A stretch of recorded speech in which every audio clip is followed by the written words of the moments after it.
A city in crisis. Tonight, the candidates vying to become LA's next mayor take on the scandal surrounding City Hall in their final debate. Meantime, the calls for the council members caught on tape making those racist comments to step down grow even louder. Even President Biden is telling the trio to resign. KCAL 9 political reporter Tom Wade is here now with more details on the day's developments. Tom. And there were so many, kind of like yesterday, right? There's been dizzying developments. So healing, of course, is the focus of the city right now for the candidates, also city leaders. But there does seem to be the consensus that healing can't happen until there are resignations.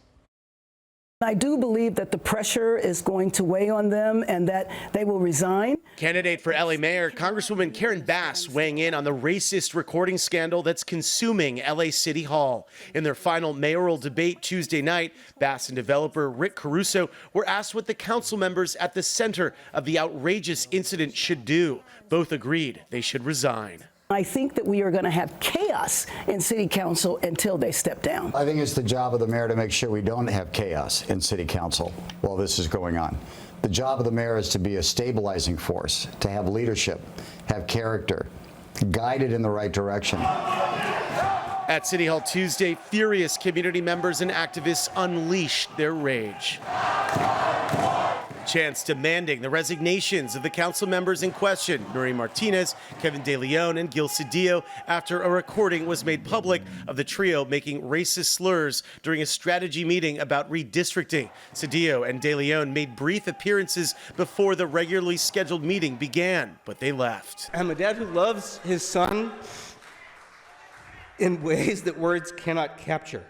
Councilman Mike Bonin, whose young black son was the target of some of the most hateful racist insults, gave an emotional speech to open the meeting. Asking for forgiveness is a good first step, but, well, it's a second step, because first, you must resign. The comments were from a leaked meeting that took place a year ago between the council members and Ron Herrera, who has now resigned as LA Labor Federation president. Nuri Martinez called Bonin's black son a little monkey in Spanish. Cedillo and De Leon are also heard making racist statements. These people stabbed us and shot us and cut the spirit of Los Angeles. At Tuesday night's debate, Bass and Caruso were asked how they could help heal a city torn apart by such vile and ugly words. To me, trust comes from and relationships come from work, doing things together. What we did in Community Coalition, it was grassroots organizing. This just didn't happen. When I was the president of the police commission, I inherited it at a very terrible time after the Rodney King meetings. Spent an enormous amount of time in every single community, including the black community, Latino community, pulled people together along with Bill Braden. We dropped crime by 30%. None of the council members heard on the recording have resigned. Tuesday, Martinez announced a leave of absence, saying she needed to have honest and heartfelt conversations with family, friends, and constituents. We asked the new acting council president about what has to happen next. What if these council members keep showing up? I mean, what if Nuri Martinez walks back in that council chamber and you have Marquise Harris Dawson, who said yesterday, that, how do I sit next to a woman who said this about a black child? How do you move forward? It's not tenable. It's not tenable, and they will recognize it. City Council members introduced motions to strip the council members in question of their committee assignments, and a motion was introduced to create a measure to send voters to expand the City Council, which has not happened since 1925. The idea is to create a better, more equitable representation, so voters would ultimately decide if this measure were to pass, if they wanted to expand the City Hall. So we'll see if that goes forward. So much to cover tonight. I want to ask you, Tom, what other topics stood out in tonight's debate? So crime and the homeless crisis were the big issues that came up tonight. Once again, the candidates sparring over who had a better plan to help get the unhoused off the streets. My plan calls for getting people off the street immediately. We have to get them off the street. We have to get them into temporary housing. But we also have to address why they were unhoused. Because if we don't address why they're unhoused, they'll be right back on the street. I know that sometimes there's the concern about maybe we just go ahead and arrest people.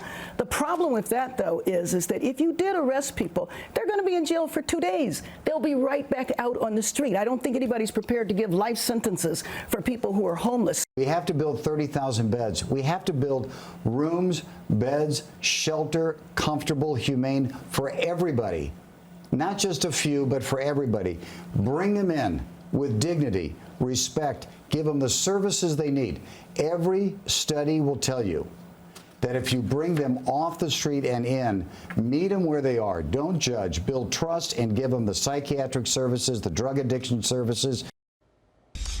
This was the final scheduled debate between the candidates. We do expect, of course, we'll see a lot more of them as we now only have 1 month left on the campaign. Let's go back to you. All right, Tom, thank you so much for that. And stay with KCAL9 News and KCAL9.com for the very latest developments in the LA mayor's race and the scandal over at LA City Hall. We'll continue to stay on top of both those stories through Election Day.